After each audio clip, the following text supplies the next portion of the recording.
Quand il eut pris le livre, les 4 êtres vivants et les 24 vieillards se prosternèrent devant l'agneau, tenant chacun une harpe et des coupes d'or remplies de parfums, qui sont les prières des saints. Et ils chantaient un cantique nouveau en disant : Tu es digne de prendre le livre et d'en rompre, d'en ouvrir les sceaux, car tu as été immolé et tu as racheté pour Dieu par ton sang des hommes de toute tribu, de toute langue, de tout peuple et de toute nation. Tu as fait d'eux un royaume et des sacrificateurs pour notre Dieu, et ils régneront sur la terre. Verset 13. Et toutes les créatures qui sont dans le ciel, sur la terre, sous la terre, sur la mer et tout ce qui s'y trouve, je les entendis qui disaient à celui qui est assis sur le trône et à l'agneau soit la louange, l'honneur, la gloire et la force au siècle des siècles. Et les 4 êtres vivants disaient Amen. Et les vieillards se prosternèrent et adorèrent. Est-ce qu'on peut ce matin simplement acclamer le Seigneur? L'acclamer parce qu'il est digne. Il est digne de louange, il est digne d'adoration, il est digne de gloire, il mérite nos acclamations, il mérite qu'on se prosterne même devant lui, il mérite qu'on l'élève, qu'on l'exalte.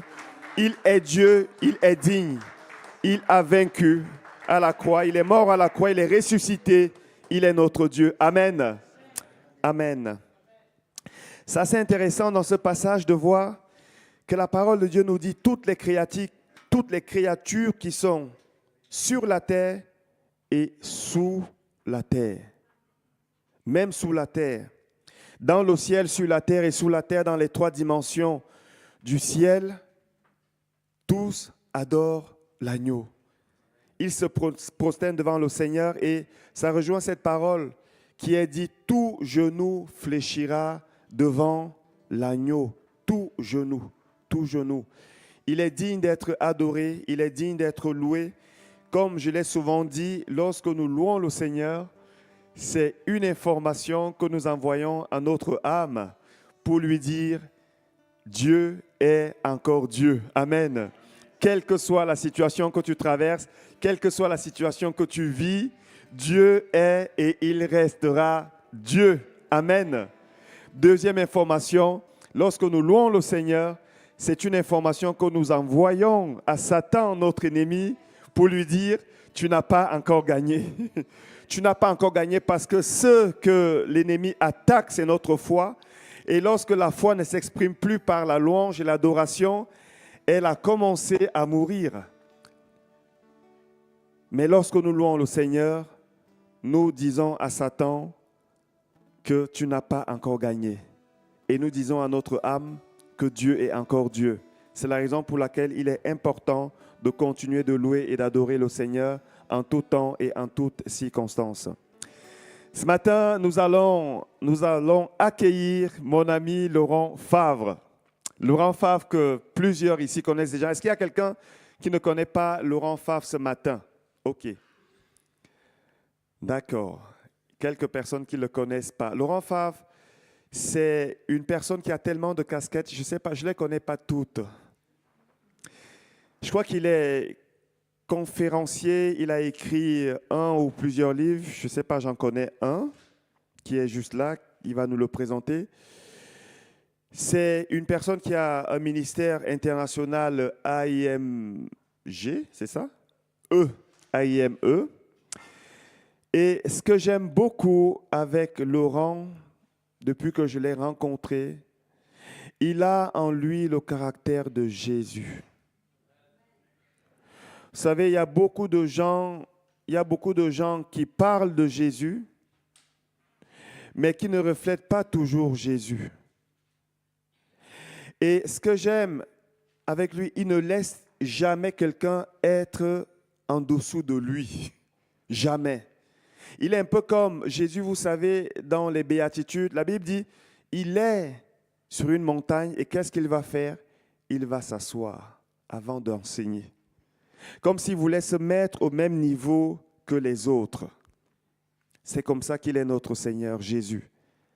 La parole de Dieu nous enseigne même qu'il a été plus bas. Il a lavé les pieds de ses disciples. Ça veut dire qu'il s'est encore mis en dessous d'eux.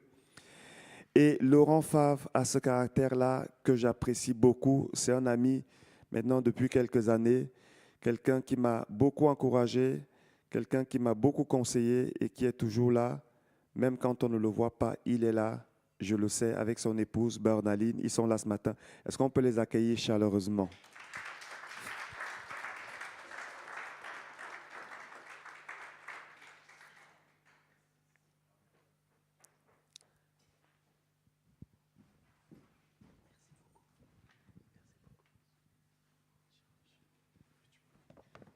Oui, alors merci de l'accueil, c'est merveilleux d'être avec vous, c'est merveilleux d'être dans la présence du Seigneur. Je ris quand c'est merveilleux, le merveilleux groupe de louanges, merveilleux de prendre du temps, de ne pas compter le nombre de chants qu'on va. C'est merveilleux de s'arrêter et puis de prendre du temps dans la présence de Dieu. Merci Thomas de cet accueil. Je ne suis pas sûr que Bernaline est vraiment d'accord avec toi sur mon caractère. Ça m'a bien fait rire. Non, je le dis parce que je vais entendre des choses à midi au repas. Voilà. J'ai commis une erreur. J'ai commis une erreur. Bernaline J'ai commis une erreur ce matin parce que je voulais être à l'heure à 9h30.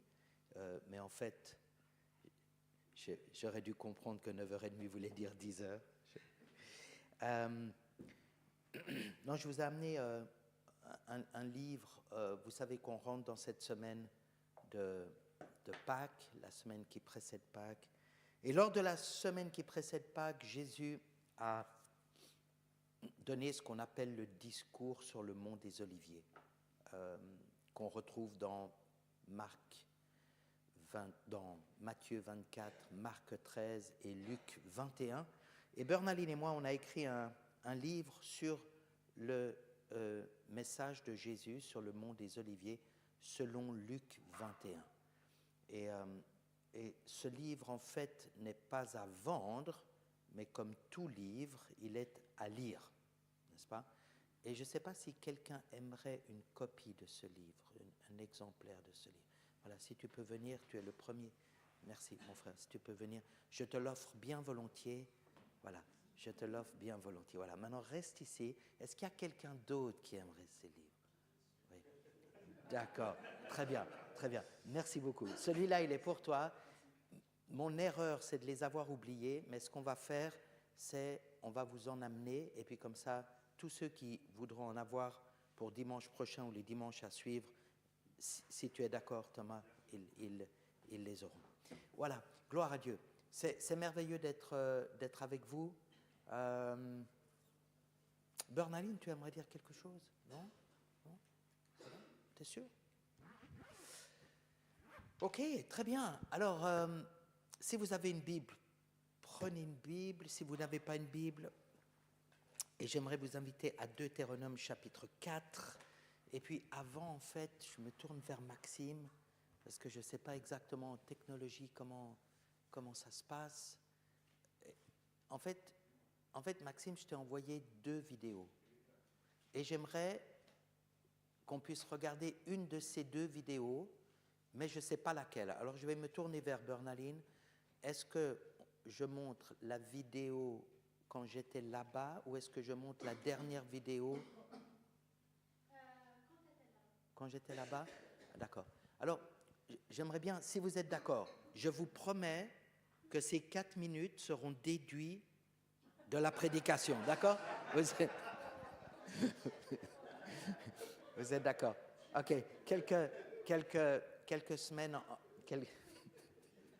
Quelques semaines... Vous riez parce que vous y croyez pas du tout. Et puis, je crois que vous avez raison de ne pas y croire. Alors, c'est la deuxième, en fait. C'est la deuxième, celle qui est 4 minutes. Ah, tu veux que je parle encore, que je meuble? D'accord. Très bien. Alors, en fait, il y a quelques semaines en arrière, on était au Pakistan et on a passé une semaine au Pakistan. C'est un pays avec lequel on travaille déjà depuis plusieurs années, mais c'était la première fois qu'on y allait sur place. Et on remercie le Seigneur parce que le timing était parfait. Parce qu'évidemment, pour aller au Pakistan, on est passé par Dubaï. Et aujourd'hui, ben, on n'aurait plus accès pour y aller. Le Pakistan est le 5e pays le plus peuplé au monde avec 240 millions d'habitants. Je vous donne un ordre d'idée. Un ordre d'idée. Et de ces 240 millions d'habitants, il y a un pourcentage officiel de chrétiens qui est moins de 1%, qui est probablement de l'ordre de 0,5%. En réalité, il y a plus de chrétiens que ce pourcentage officiel, mais une des raisons pour laquelle ce pourcentage officiel est très bas, c'est que c'est un pourcentage qui détermine le nombre de sièges au Parlement par confession. Voilà. Et que le Pakistan est dirigé par un régime islamiste, n'est-ce pas ? Et donc, nous sommes allés à Lahore, et de Lahore, nous sommes restés dans la région du Pendjab. Nous sommes allés dans une ville qui s'appelle Ferrokhabad. Nous avons visité des assemblées, baptisé des gens. Nous avons organisé une conférence pour les ouvriers. Et puis, nous avons organisé une grande conférence avec, je ne sais pas, peut-être une centaine d'assemblées de la région qui se sont rassemblés ensemble. Et je voulais vous montrer une vidéo, pas pour parler de ce qu'on fait, mais pour parler de l'Église au Pakistan qui est sous la persécution.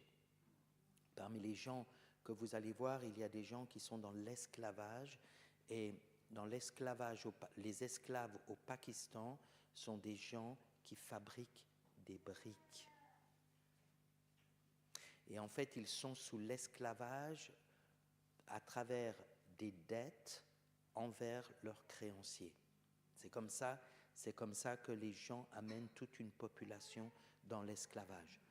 Et l'Église au Pakistan plie, mais ne se brise pas. Et vous verrez, c'est merveilleux de les voir, merveilleux de voir la confession, merveilleux de voir ce que Dieu fait dans ces régions, merveilleux de voir comment Dieu agit dans toutes les nations, parmi toutes les nations de la terre. Voilà. Alors, on va. Merci beaucoup. Merci à tous nos techniciens. Merci Maxime.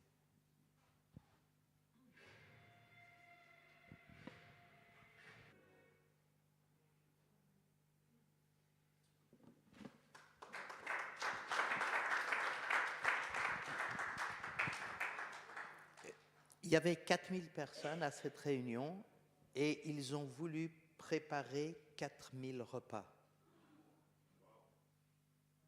Et ils l'ont fait. Moi, j'aurais dit, en tant qu'organisateur, on se concentre sur le spirituel, on laisse tout le reste, on va se simplifier la vie, mais pas eux. Donc, avec des gens qui sont venus de très loin, ils ont voulu préparer un repas pour chacun. C'est merveilleux. Gloire à Dieu. Amen. Donc, on bénit le Seigneur pour ce qu'il fait parmi les nations. Deutéronome 4, on va prier ensemble, et puis on va regarder la parole du Seigneur. Seigneur Père, toi seul es digne. Amen. Toi seul es digne. Et nous te remercions, Seigneur Père, pour tout ce que tu fais au milieu de nous et dans toutes les nations. Et nous prions que partout, ton peuple prospère et ton œuvre prospère. Ta parole nous dit que de la croissance de ton règne, il n'y aura pas de fin. Pas seulement ton règne, mais la croissance de ton règne.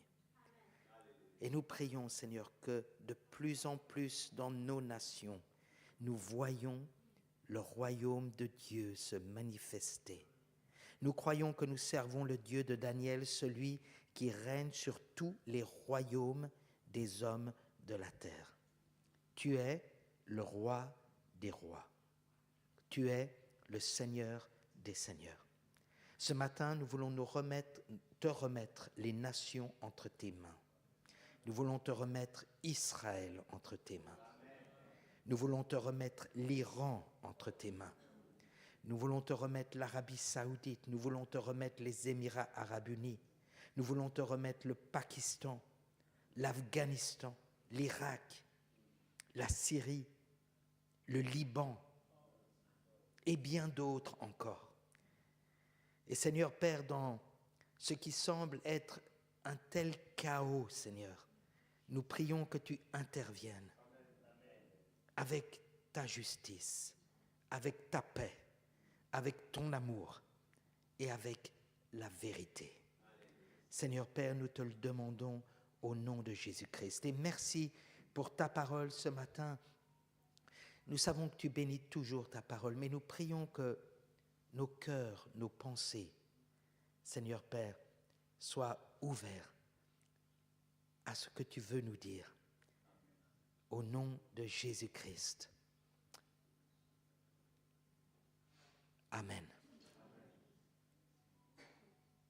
Amen. Deutéronome,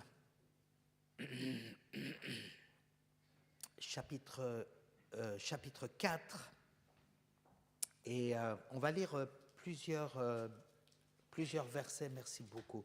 On va lire plusieurs versets, mais on va commencer, merci beaucoup. On va commencer avec Deutéronome 4, du verset 4 au verset 7, qui nous dit « Vos yeux ont vu ce que l'Éternel a fait à l'occasion de Baal-Péor.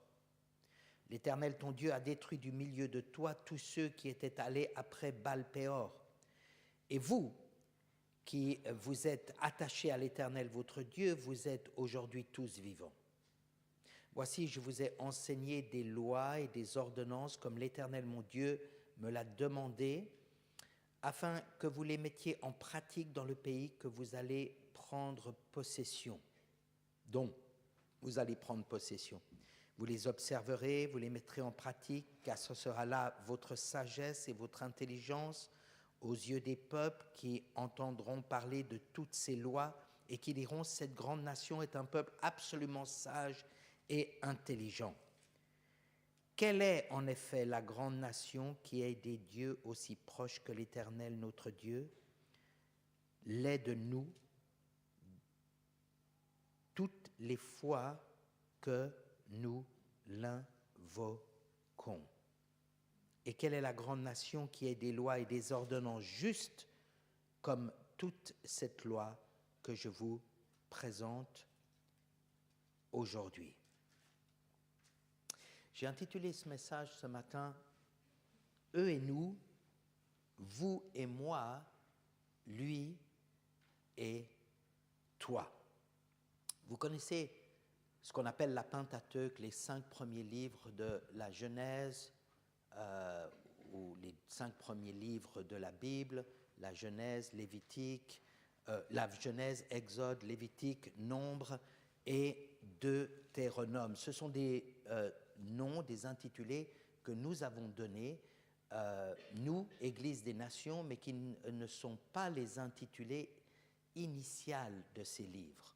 Les intitulés initiales de ces livres, pour la Genèse, c'est Genèse, commencement. Pour l'Exode, c'est nom, N-O-M, le nom ou les noms. Pour Lévitique, c'est l'appel. Pour Nombre, c'est le désert. Et pour Deutéronome, c'est la parole. Ça, ce sont les intitulés initiales, les intitulés originaires de ces 5 premiers livres de la Bible. Et lorsque vous prenez ces 5 premiers livres de la Bible et que vous prenez leur intitulé initial, voici ce que vous avez. Au commencement, par votre nom, je vous ai appelé dans le désert pour vous parler. Là, c'est le message codé des 5 premiers livres de la Bible. Les 4 premiers, Genèse, Exode, Lévitique qui est bien sûr votre livre préféré de la Bible, celui que vous avez envie de commencer parce que vous ne pouvez pas attendre le suspense jusqu'à la fin. Et puis, Nombre sont les 4 premiers livres qui sont des récits. Les récits, le récit de la création, de la population, de la terre, de la vocation de Dieu envers les hommes, de l'élection d'un homme, Abraham, de sa descendance, de ses familles, de ses tribus, de ce peuple, donc de cette formation du peuple, de sa rédemption du pays d'Égypte jusqu'à la possession de la terre promise. Et la ligne du temps n'est pas tout à fait ce qu'on pense. En réalité, les hommes vivaient beaucoup plus longtemps que nous, surtout avant le déluge, au temps de Noé. Et en fait, vous seriez très étonné de savoir que, en fait, ces générations se sont entrecoupées et ont été contemporaines les unes avec les autres. Deutéronome, lui, c'est un livre qui est différent. C'est un livre qui ne reprend pas le récit, qui ne reprend pas l'histoire, mais c'est un livre qui amène les paroles. Et ces paroles-là sont comme, si vous voulez, à quelque part, à la fois les dernières volontés de Moïse, d'une part, et l'héritage de Dieu, ou le testament de Dieu pour le peuple d'Israël de l'autre. Ce livre est un livre prophétique, parce que souvent, nous pensons à Moïse comme l'homme de la loi. Vous savez ce que l'apôtre Jean nous dit. Il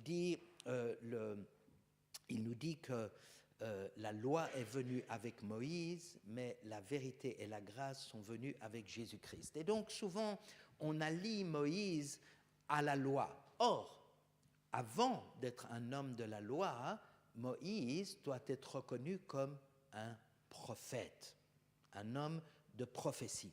Et savez-vous que Deutéronome a prophétisé, ou Moïse dans Deutéronome a prophétisé à peu près toute l'histoire du peuple d'Israël. Voilà. Et maintenant, je vais faire de vous des témoins de ce que je vous dis là. Et vous n'avez pas forcément besoin de prendre note, mais j'aimerais que vous réalisiez que Moïse a prophétisé que Dieu se choisirait un lieu où il allait déposer son nom lorsqu'il entrerait en terre promise. Ça, c'est selon Deutéronome 12, verset 4, que Israël aurait un roi dans Deutéronome 17, 14, qu'il y aurait un autre prophète qui viendrait et que tout Israël serait appelé à écouter dans Deutéronome 18, verset 15, que si ils obéissent à la voix du Seigneur, il y aurait une série de bénédictions. En fait, ils iraient de bénédiction en bénédiction, Deutéronome 27, 28. Mais, contraire, s'ils désobéissent, ils iraient de malédiction en malédiction, aussi dans Deutéronome 27 et 28.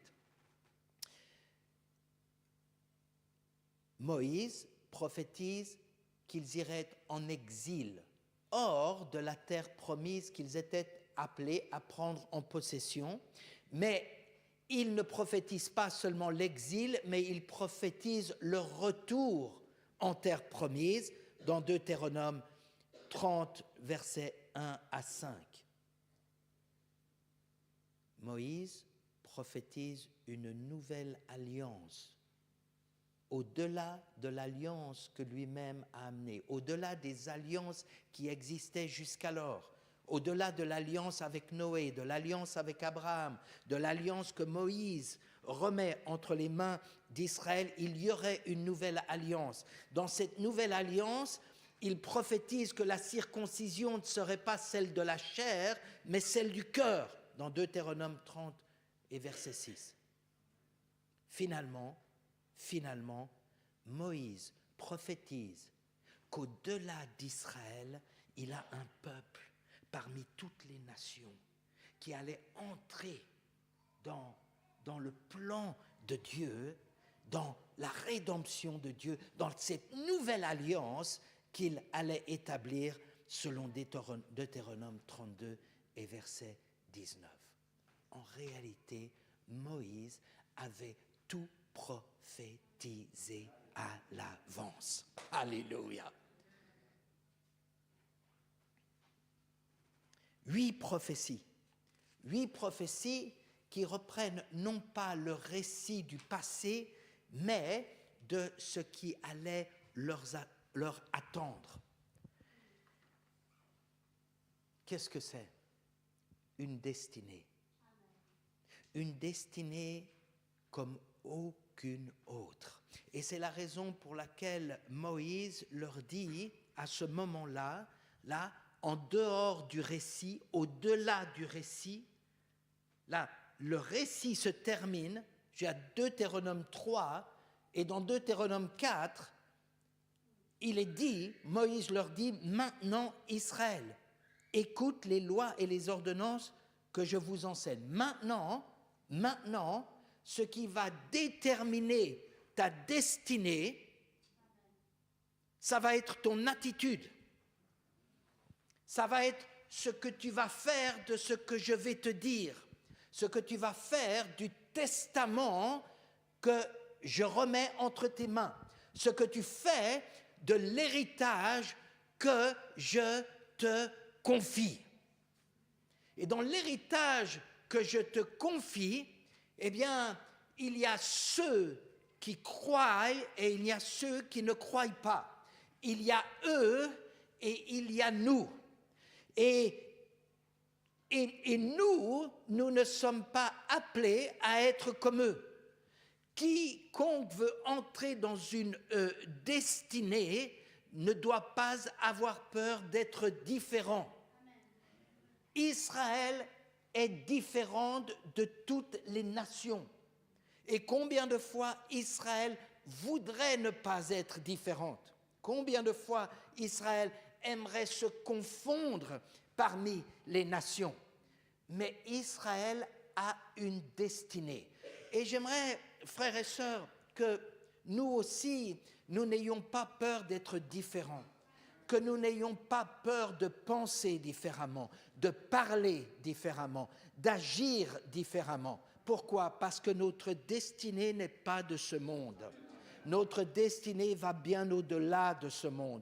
Nous sommes dans le monde, mais nous ne sommes pas de ce monde. Nous ne pouvons pas ressembler à ce monde. Nous ne pouvons pas être dans notre zone de confort dans ce monde. Nous ne pouvons pas être conformes à ce monde, mais nous sommes appelés à avoir une pensée qui se renouvelle afin que nous sachions ce qui est bon, ce qui est agréable et même ce qui est la volonté parfaite de Dieu. Alléluia.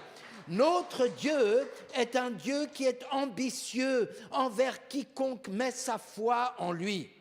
Notre Dieu est ambitieux à l'égard de ceux qu'il a choisis et non pas de ce que nous l'avons choisi. C'est absolument extraordinaire comment nous pouvons être pleins de nous-mêmes. Nous prétendons avoir choisi Jésus.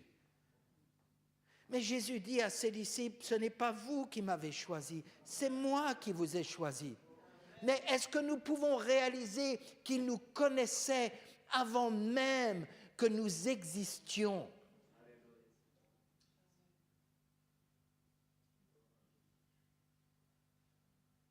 Je vous ai peut-être raconté cette histoire on a 3 filles, Hannah, Ketura et Abigail. Et notre première fille, Hannah, quand elle avait 3 ans, elle m'a réveillé un samedi matin. Je ne sais pas quelle heure il était, mais suffisamment tôt parce que je dormais. Elle m'a réveillé et elle m'a dit, papa, où est-ce que j'étais avant de naître? Et à l'époque, j'étais jeune Et je n'avais pas de réponse théologique à lui donner. Et j'ai prié, j'ai dit, Seigneur, donne-moi une réponse pour cette fille à cette question existentielle. Et la réponse m'est venue immédiatement. Je lui ai dit, Hannah, avant de naître, tu étais dans la pensée de Dieu. Et pour qui est-ce que nous nous prenons? Qu'est-ce qu'il y a dans la vie que nous maîtrisions?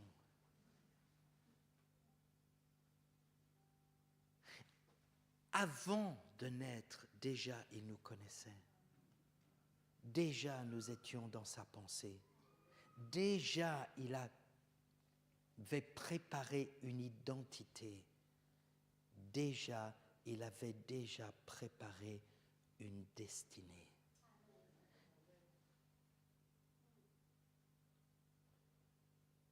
Dans l'organisation rabbinique juive, un disciple ne choisit jamais son rabbin. C'est le rabbin qui choisit son disciple.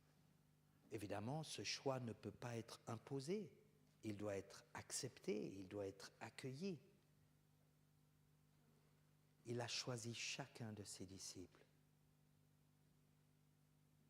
Chacun par leur nom, chacun en les connaissant d'avance, chacun en sachant à l'avance ce qu'ils allaient devenir dans le meilleur comme dans le pire. Il sait tout à l'avance. Mais son amour est tellement fort qu'il nous appelle, qu'il nous choisit. Pas parce que nous sommes meilleurs que les autres, parce qu'il sait que nous acceptons son choix. Et si nous savons accepter son choix pour nous-mêmes, apprenons à accepter son choix pour les autres. Et pourquoi est-ce que je vous parle comme ça? Parce que si nous ne faisons pas attention dans le bombardement médiatique que nous connaissons aujourd'hui, fait de confusion, parce que c'est une guerre de l'information, parce que c'est une guerre de la communication, parce que la première victime dans une guerre, c'est la vérité. La première victime dans une guerre, c'est la vérité. Si l'Église ne fait pas attention, nous allons commencer à parler comme le monde parle, à croire ce que le monde croit, à suivre ce que le monde suit. Et avant qu'on le réalise, l'Église devient aphone, l'Église n'est plus entendue parce que son message n'est pas différent de celui du monde. Pourquoi je dis accepter le choix de Dieu? Parce que le plus grand problème de toutes les nations est le fait que Dieu ait choisi la nation d'Israël. Et mettez-vous à la place d'Israël et placez-vous dans un endroit où votre entourage a comme raison de vivre et raison d'être votre élimination.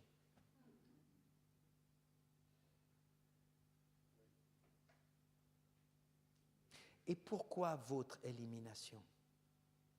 Parce que vous éliminer, c'est mettre fin au plan de Dieu et à la destinée que lui, il a réservée. Et donc, Moïse dit à Israël, il y a eux et il y a nous. Et n'essayez pas d'être comme toutes les autres nations. Parce que c'est un costume que vous ne pourrez pas porter. Il n'est pas fait à votre taille. Il n'est pas fait pour vous. Vous n'êtes pas fait pour ça. Vous êtes fait pour quelque chose d'autre. À titre personnel ou en tant qu'Église, je ne prétends pas savoir ce pourquoi vous êtes fait, mais je sais que vous êtes fait pour quelque chose d'autre que ce que ce monde offre. Vous êtes fait pour penser différemment de cette manière de penser du monde. Vous êtes fait pour une autre culture. Vous êtes fait pour d'autres valeurs. Vous êtes fait pour un autre horizon. Vous êtes fait pour une autre destinée. Et votre destinée, elle ne se limite pas à la dimension de l'espace et du temps. Votre destinée, elle s'inscrit dans l'éternité. Et chacun d'entre nous, nous sommes appelés à penser dans ce courant de pensée. Si nous voulons épouser, embrasser la destinée de celui qui l'a préparée, nous devons apprendre à penser comme lui. Nous devons apprendre à parler comme lui. Nous devons apprendre à agir comme lui. C'est comme ça que nous allons pouvoir embrasser cette destinée. C'est la raison pour laquelle Jésus dit à ses disciples, « Vous ferez les mêmes œuvres que j'ai faites et même de plus grandes. » De plus grandes parce que je me suis restreint. C'est tellement beau, c'est tellement beau. Dieu s'est restreint. Il s'est restreint. Parfois, plus c'est moins. Il s'est restreint géographiquement. Il n'est pas sorti des frontières d'Israël. Il s'est restreint dans le temps. Il s'est restreint à 3 années. Il s'est restreint à 12 disciples ici. Il s'est restreint à un certain nombre de femmes parmi ses disciples. Il s'est restreint à 70 autres disciples. Il s'est restreint à quelques interventions au milieu de 5000 hommes, 4000 hommes ici. Il s'est restreint à 3 années. Mais il dit à ses disciples, vous, le monde est à vous. Allez parmi les nations.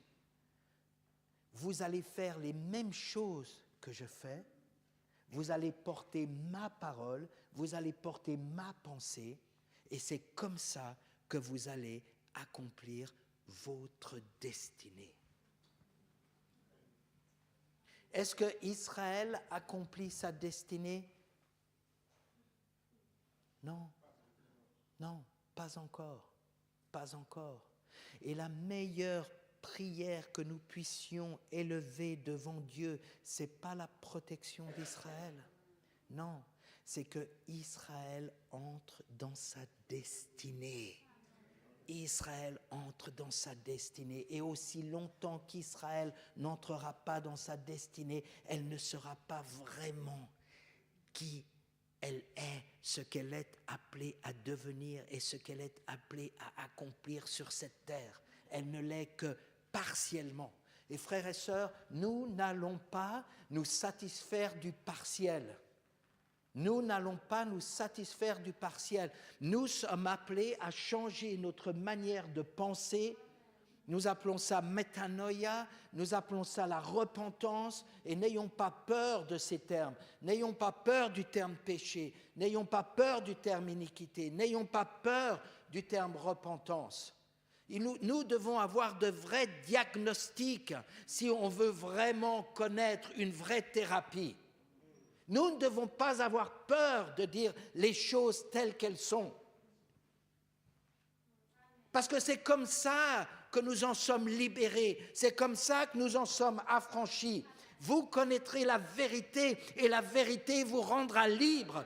N'ayez pas peur d'être différent. Vous êtes appelés à être différents. Vous êtes destinés à être différents. Vous êtes condamnés à être différents.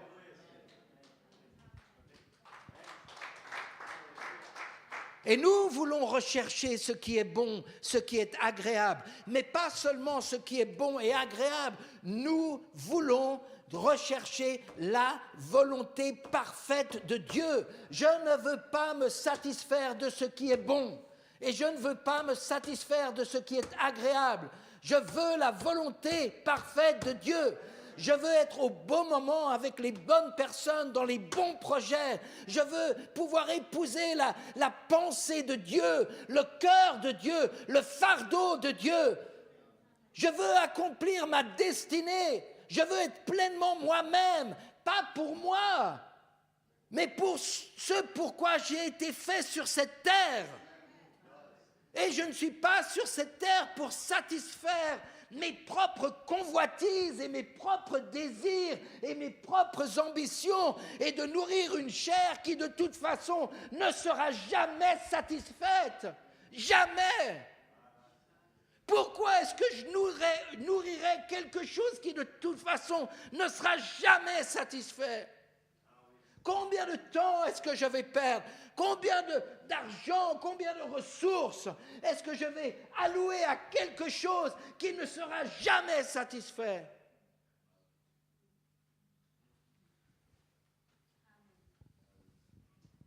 Il y a eux et il y a nous. Il y a eux et il y a nous.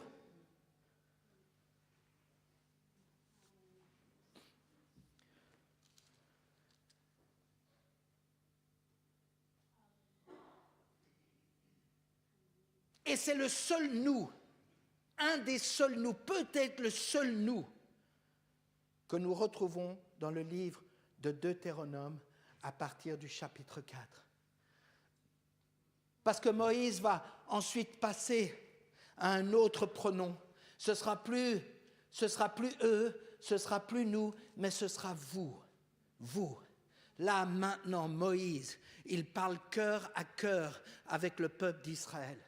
Maintenant, il ne dit plus « l'Éternel dit à Moïse et l'Éternel dit à Israël ». Maintenant, il s'adresse directement à eux et il dit maintenant « vous, c'est à vous de jouer, c'est à vous d'écouter, c'est à vous de savoir ce que vous voulez faire avec les paroles que je vous donne aujourd'hui. C'est à vous d'embrasser les promesses. C'est à vous de prendre possession de ce que Dieu a annoncé d'avance. C'est à vous qu'il revient de vivre cette destinée. C'est à vous qu'il revient d'accomplir cette volonté divine sur cette terre.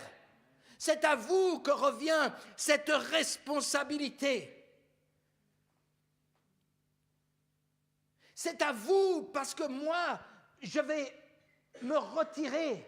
C'est à vous, parce qu'il ne m'est pas donné d'entrer dans cette terre promise.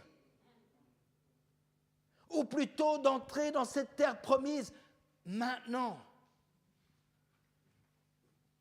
Et vous connaissez l'histoire, comment Moïse, à 2 reprises, a frappé sur le rocher pour que de l'eau en sorte, des poches d'eau en sortent au milieu du désert.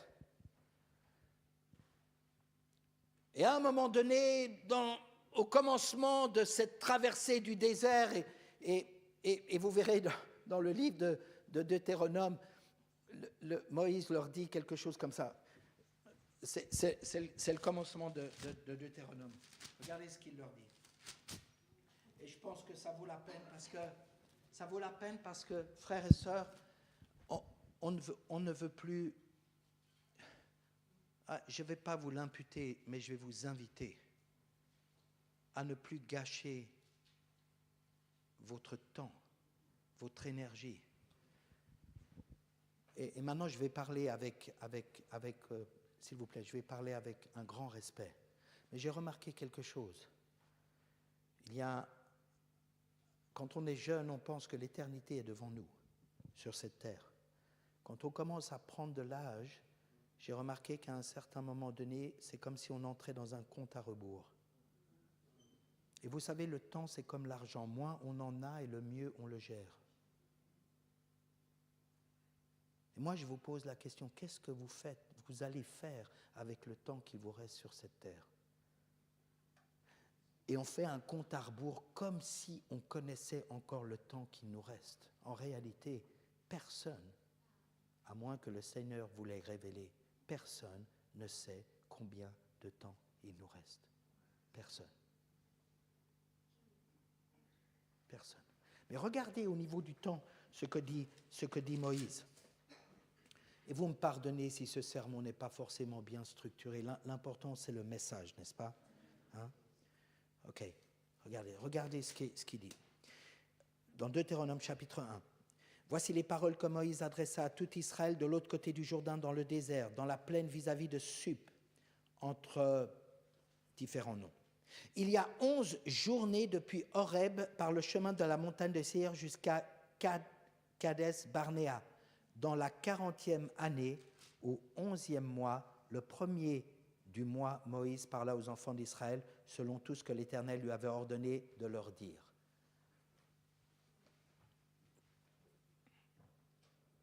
Il y a 11 journées de marche. Et la 40e année, voilà ce que Moïse leur dit. Vous parlez d'une perte de temps et d'une perte d'énergie lorsque vous n'entrez pas dans la destinée de Dieu.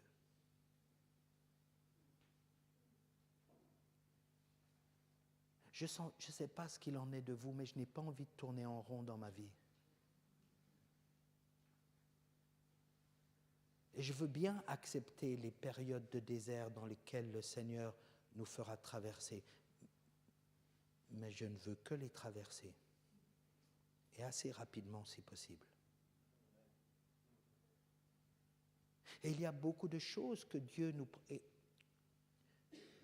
Et s'il vous plaît, les afflictions du juste sont nombreuses.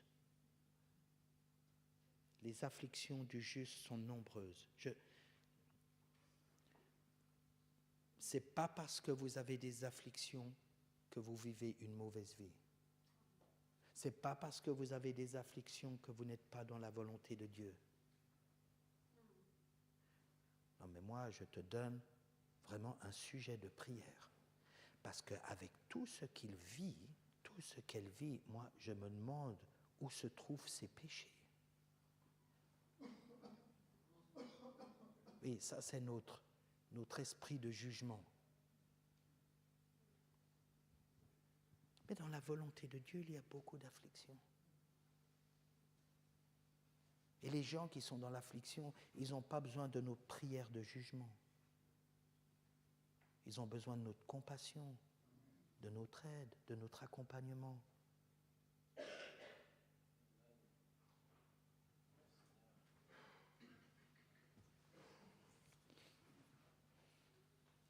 Alors il y a eux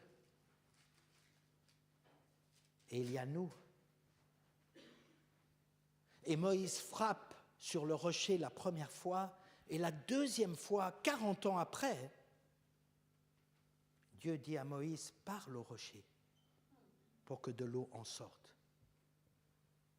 Et Moïse frappe le rocher.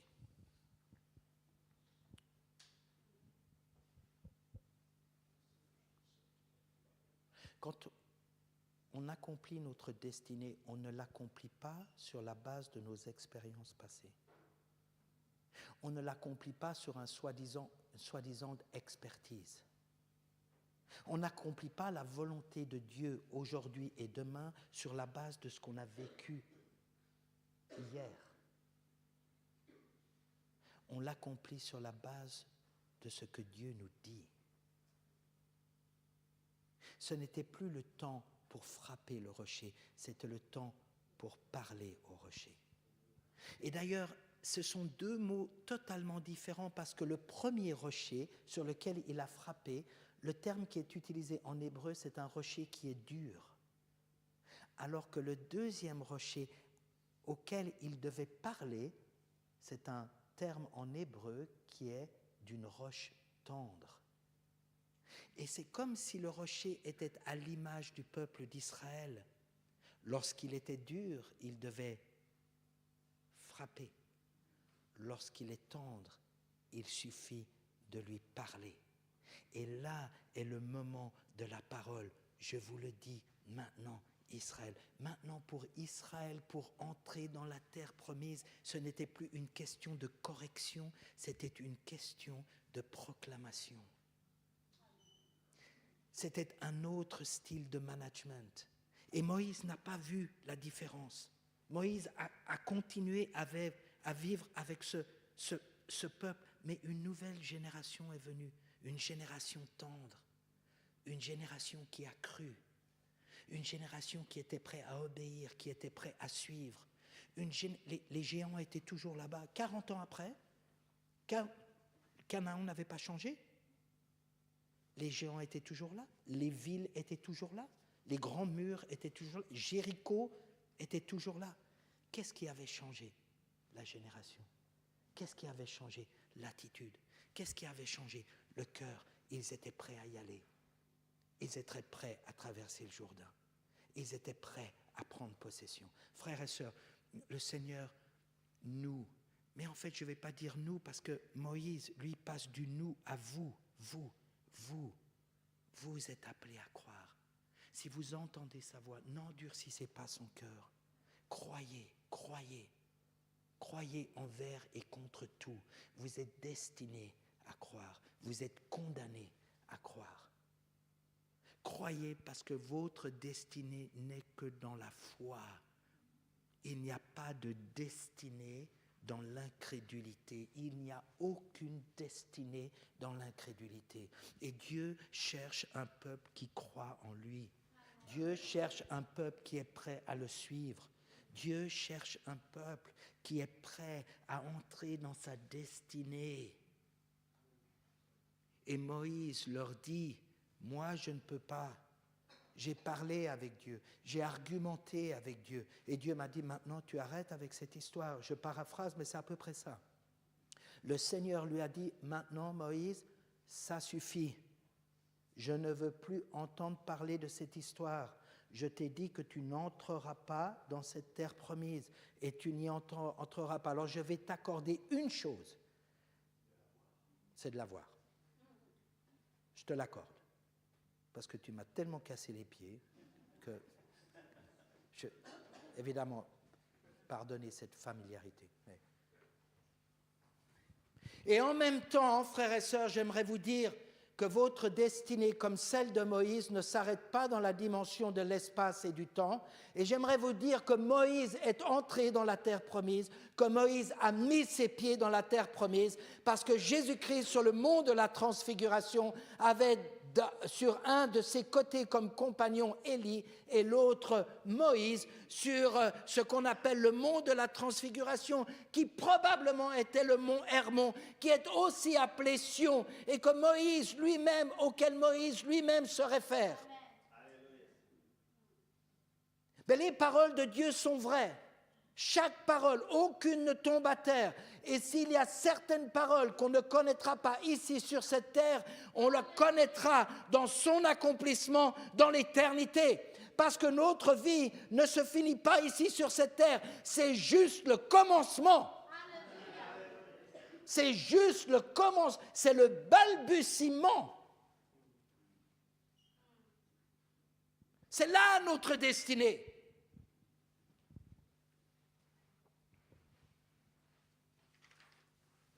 Et mon épouse me montre sa montre, donc je vais bientôt arrêter. Donc, le Seigneur, il passe du « eux » à nous, il passe du « nous » à vous. Et ensuite, il va aller un pas plus loin. Regardez dans Deutéronome 4, verset 9. « Seulement prends garde à toi et veille attentivement sur ton âme, tous les jours de ta vie, de peur que tu n'oublies les choses que tes yeux ont vues, qu'elles ne sortent de ton cœur. Enseigne-les à tes enfants et aux enfants de tes enfants. Souviens-toi du jour où tu te présentas devant l'Éternel, ton Dieu, à Horeb, lorsque l'Éternel me dit, assemble auprès de moi le peuple. Soudainement, le vous se transforme en toi. En toi. En toi, parce que, je paraphrase maintenant, je ne suis pas un Dieu lointain. Je ne suis pas un Dieu indifférent.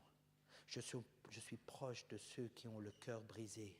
Je suis proche, je suis tellement proche, tellement proche que vous, toi, tu peux connaître avec moi une intimité incomparable.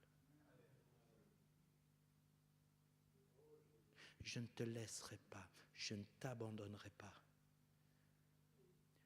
Tu t'accroches à moi, mais si tu savais combien plus j'ai ma main sur toi. Et quel que soit ce que tu vis aujourd'hui, ce n'est pas la fin de l'histoire.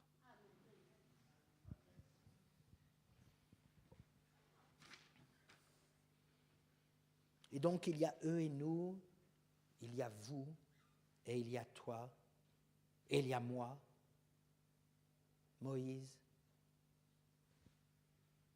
qui s'efface, et il y a lui, et il y a toi. Et en fait, ce n'est pas avec toi que j'aimerais finir.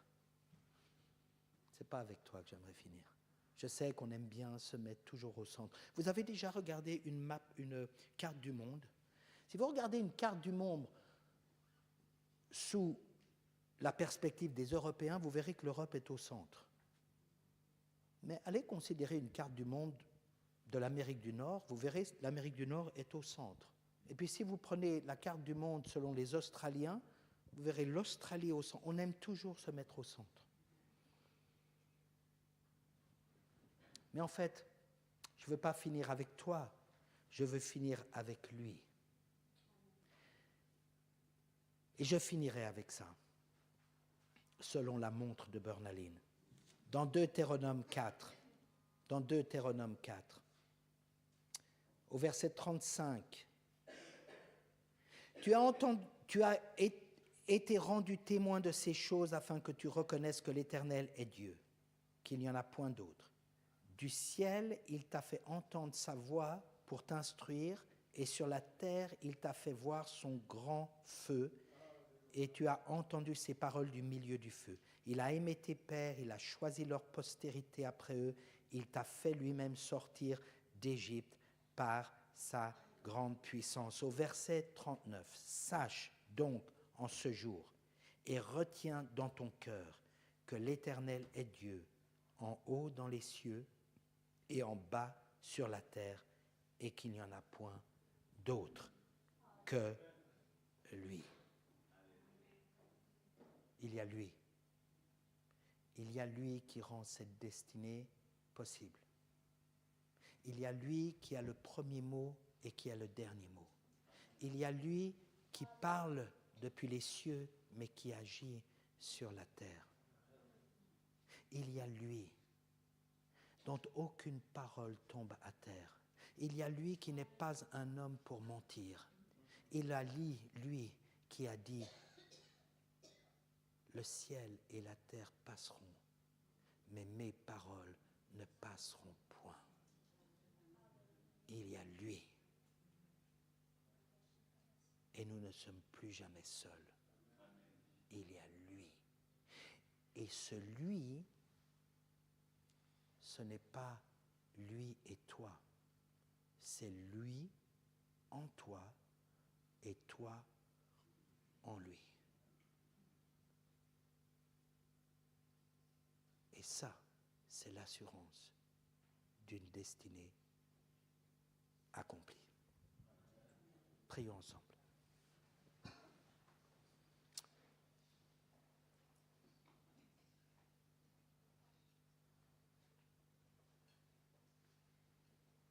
On va se lever, si vous voulez bien.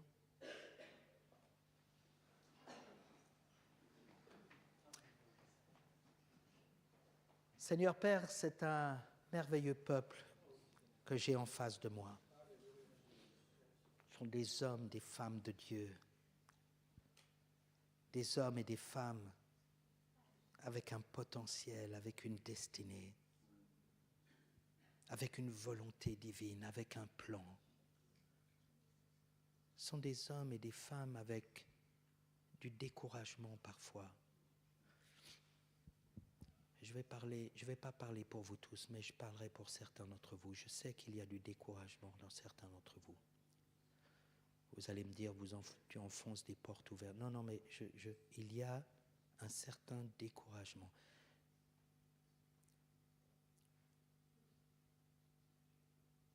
Donne du temps à Dieu. Donne du temps à Dieu. Ne sois pas pressé. Dieu n'est ni en avance ni en retard. Dieu n'est pas dans le stress. Dieu n'est pas dans la précipitation, mais Dieu œuvre. Dieu œuvre parfois lentement. Dieu œuvre souvent lentement et souvent dans le silence. Et quand Dieu est silencieux, ce n'est pas qu'il n'est pas à l'œuvre. Non, il est à l'œuvre. Et son œuvre s'inscrit dans la durée.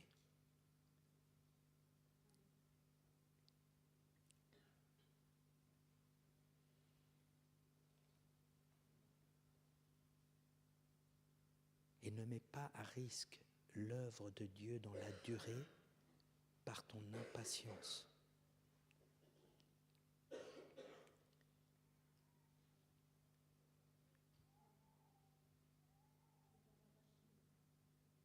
Ne mets pas à risque ce que Dieu fait dans ton impatience. Laisse Dieu agir. Laisse-le agir. Laisse-le agir. Il a des voies pour agir qui vont bien au-delà de tout ce que tu peux imaginer. Sois fort, sois courageux. Dieu est à l'œuvre. Sois encouragé, sois encouragé.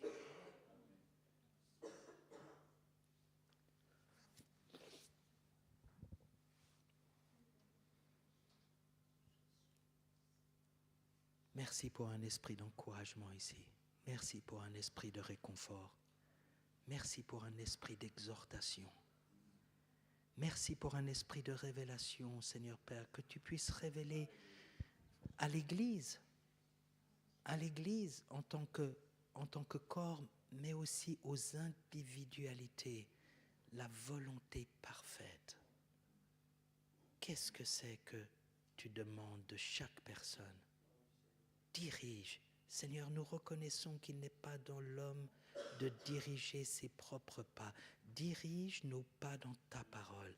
Dirige nos pas dans les bonnes œuvres que tu as préparées d'avance. Dirige nos pas au centre de ta volonté. Et nous disons, Seigneur, non pas notre volonté, mais que ta volonté soit faite.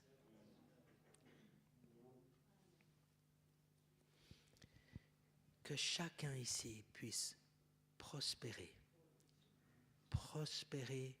dans ton œuvre, prospérer dans tes voies, prospérer